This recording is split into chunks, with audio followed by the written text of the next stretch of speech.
তো সোনাপাড়া সকালবেলা কিন্তু ভাইফোঁটা দিয়ে নিয়েছে, এবার কিন্তু আমরা যাব, তাই আমরাও রেডি হয়ে নিয়েছি। তো একটা নাগাদ কিন্তু ভালো একটা সময় আছে, তখন কিন্তু ভাইফোঁটা দেবো, 5টেই দেখেছিলাম আমরা। তো দেখো রেডি হয়ে একটু ফটো তুলবো না, সেটা আবার হয় নাকি, তাই দাঁড়িয়ে পড়েছি একা একাই। দেখো কটা সেলফি তুলে নিলাম।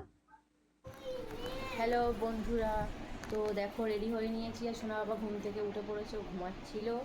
তো এবারে যাচ্ছি বাপের বাড়ি, আর তোমার দাদাভাই ওদিকে রেডি হচ্ছে। তো এখন দেখতেই পাচ্ছ ঘড়ির কাঁটায় এখন প্রায় 12:30 মতো বাজে।